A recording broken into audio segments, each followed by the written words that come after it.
All right, good morning, guys. It's Melissa here. So I want to talk about something. I ran into a friend last night at work, and it was a friend who I had met when I got here. When I got here, let me see, I got here in May 2022, and I had heard about the Walk for Life, so I jumped into that. And when I did, there was a post-abortive class being offered, and I knew I wanted to finish up. I knew I wanted to finish all the things I didn't get to from my first class. So I jumped in and I bonded with a bunch of ladies. We bonded really well. So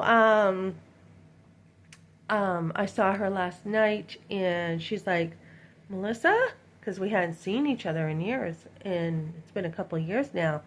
And she's like, oh my goodness, it's so good to see you. And we hugged and everything. So she's like, what have you been up to? And I'm like, well, I'm in business school. I'm, competing for a grant coming up for pro-life. I have a book going, and I told her the publisher it's with. And I have this going, and then I have that going. And she's like, oh my goodness, you're doing so good, and all this stuff. So we are going to stay in touch. We switch numbers, we exchange numbers. Also with my class, we'll be staying in touch.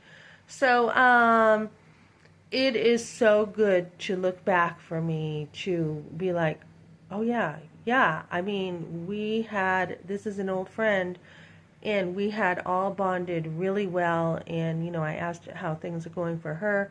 So look at your growth, ladies. It's not always about, geez. I mean, I know as mothers, especially when your kids are young, you can feel like a failure, especially with homeschooling moms. I don't know what it is. It's like, am I doing enough? Did I do this? Did I do that? And to be able to look back at your process, even as a person, never mind a mother, and to be like, wow, look at how far I have come. My car had broken down during that time. I think, did we start in like August? I think it was August we started. So, and yeah, September my car broke down. So I'm like, oh my goodness, Melissa, look at how far you've come. Look at what you've done with your life. Look at everything you've done. So, guys, when circumstances happen, you want to ride the waves. You don't want your circumstances to destroy you. And I was thinking about this the other day and did a video on this, how when I was in high school, there was an abortion. There was a forced abortion in high school. How did I graduate early? When I was in hairdressing school, I was like, geez, I don't know what I'm going to do with my life. I guess I'll go to hairdressing school. Why not? It wasn't really even something I wanted to do. It's like, oh, I guess I'll learn about hair because everybody talks about what great hair I have. I guess I'll go to hairdressing school. So I did that, and I was on my way to graduate, and I was pregnant with my firstborn.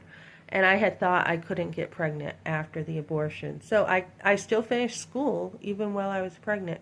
So that was another big accomplishment. And then here I am with my husband leaving a whole new state with no money, and I've gone to business school. So now things are turning around for me better financially, but instead of letting those circumstances destroy you, ride them and learn from them. So that forced abortion too, to be able to go into a group of women and to be able to bond and make friends, and to be able to be like this, we're going to continue in our friendship, we're going to maintain that.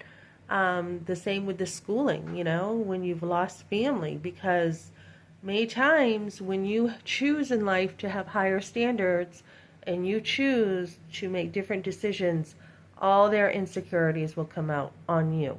They will try to drag you down like the crab in the bucket. So every single circumstance, when people see success and they're like, wow, how did you do this? It's from being in the furnace. That's what it's from. It's from being refined. And even listening to a guy, couple guys, there was a guy presenting the other day in my networking group, and I'm like, how did you overcome everything you came through? He is a very successful business owner who had once been homeless, right? So what is the resilience in that? So many times We see successful people, and it wasn't handed to them. It was their work through learning how to get through very difficult circumstances that made them the way they are today, that made them successful. So let your trials make you who you are today.